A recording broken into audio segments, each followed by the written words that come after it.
성범죄 사건에서는요, 피의자가 가해자로 지목된 사람이 본인의 무혐의를 무죄를 입증해야 되는 게 현실입니다. 피해자 진술의 신빙성을 떨어뜨릴 수 있는 정도에 이르러야지만 가능하다는 겁니다.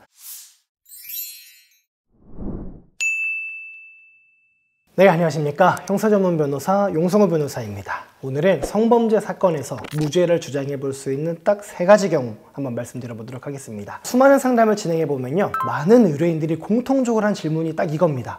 변호사님, 제가 이길 확률이 얼마나 될까요? 이길 확률이 높다면 내가 정말 많은 돈을 써서라도 변호사 선임을 하겠지만, 확률이 낮다라고 한다면 민사소송에서는 빨리 합의할 거고요, 형사소송에서도 자백하고 합의하고 끝내려고 할 거잖아요. 그래서 모든 분들이 이렇게 확률을 물어봅니다. 기소가 됐는데 무죄가 나올 확률은 최 3%가 되지 않습니다. 성범죄 사건에서 무죄가 나올 수 있는 경우는 딱 3가지입니다. 첫 번째는요, 피해자 진술이 일관되지 않거나 구체적이지 않은 경우입니다. 피해자 진술 그 자체로도 계속해서 바뀌는 경우, 아니면 피해자가 범죄 피해에 대해서 진술했지만 그게 굉장히 구체적이지 않은 경우, 혹은 피해자의 진술이 객관적인 증거들과 일치하지 않는 경우. 예를 들어서 중간간 사건에서 내가 상대방과 모텔에 갔는데 나는 잠들었는데 상대방이 그 사이에 나와 성관계를 가졌다, 이렇게 진술을 하는데 CCTV 영상을 보니까 상대방의 진술과 맞지 않는 경우, 모텔 객실에 들어갈 때까지만 해도 정신이 또렷했고, 모텔 결제한 거 보니까 그 사람이 직접 결제했고,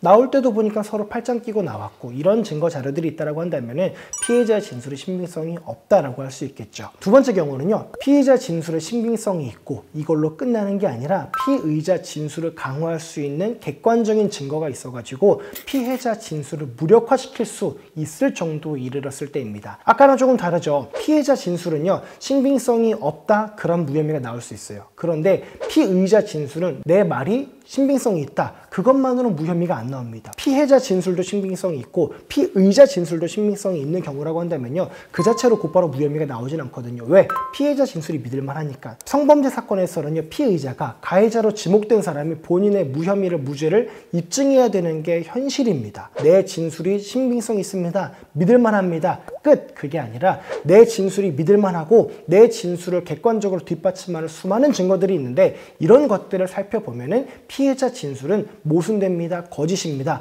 라고 하면서 피해자 진술의 신빙성을 떨어뜨릴 수 있는 정도에 이르러야지만 그것이 가능하다는 겁니다. 뭐가 있을까요? 아까 말씀드린 CCTV 있을 수 있겠죠.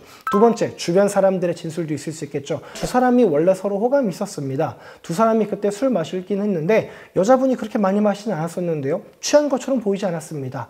그 다음에도 만났는데 잘 지냈는데요, 이런 것들이 있을 수 있겠죠. 저희가 실제 진행했던 게 이런 게 있었습니다. 4명이서 직장 동료였어요. 그 중에 저희 의뢰인과 피해 여성은 서로 호감이 있었습니다. 4명의 직장 동료가 모여서 술을 마셨습니다. 그런 다음에 이 2명이 돌아가고 나서 저희 의뢰인과 피해자가 서로 성관계를 가졌습니다. 그 이후에도 계속 직장에서 잘 지냈고, 그 이후에도 4명이서 만나서 또 술을 마신 적이 있어요. 그런 다음에 시간이 지나서 피해자가 저희 의뢰인을 고소한 케이스였습니다. 이런 사건에서 뭐가 증거가 될 수 있을까요? 나머지 2명의 진술이 증거가 될 수 있습니다. 그때 만났을 때 이상한 거 느끼지 못했는데요, 그날이 그런 일이 있었다라고 한다면은 그 이후에 피해자가 의뢰인을 피하거나 아니면 다시는 만나지 않으려고 했을 텐데 그 이후에도 이상한 면 없이 잘 지냈습니다. 그리고 만약에 그게 사실이다라고 한다면 그 이후에 또 술을 마셨을까요? 이런 증거들을 나머지 2명의 사건 관계인들이 해줬습니다. 그런 것들도 유력한 증거가 될 수 있겠죠. 그리고 뭐 결제 내역 같은 거, 모텔에서 결제 내역, 예를 들어 내가 결제하지 않았고 피해자가 결제했다, 혹은 나온 다음에 같이 밥을 먹었다, 이런 결제 내역들도 객관적인 증거로서 피해자의 진술의 신빙성을 올리고 반면에 피해자 진술의 신빙성을 낮추는 증거들이 될 수 있을 것입니다. 세 번째, 거짓말 탐지기 조사 결과입니다. 성범죄 사건에 있어서는요, 거짓말 탐지기 조사 진짜 많이 하거든요. 거짓말 탐지기를 했는데 피의자로 지목된 나는 진실 반응이 나오고 피해자는 거짓 반응이 나왔다, 혹은 나는 진실 반응이 나왔는데 피해자는 갑자기 거짓말 탐지 조사 안 받을래요 라고 하면서 거절했다, 이런 경우에는 무혐의를 받을 수 있을 것입니다. 그럼 반면에 피해자는 진실 반응이 나왔는데 나는 거짓 반응이 나왔다, 이런 경우에는 거의 무조건 기소가 돼서 혐의가 인정돼서 유죄가 나온다 라고 보셔야 되는데, 너무 억울하다, 어떻게 대응해야 되냐, 이거는 다음 영상에서 한번 알려드리도록 하겠습니다.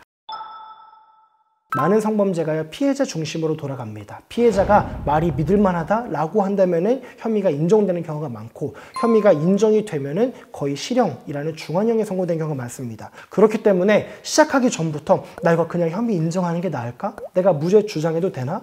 그냥 인정하고 합의하면은 집행유예는 받을 수 있지 않을까? 근데 그러기엔 너무 억울한데, 이런 정말 여기 갔다 저기 갔다는 생각들이 너무 많습니다. 제가 말씀드린 경우들이 있다라고 한다면요, 수사 진행 경과에 있어서 무죄를 주장해도 된다라는 케이스로 보시고 무혐의 주장하시고 억울함을 벗을 수 있기를 바라겠습니다. 감사합니다.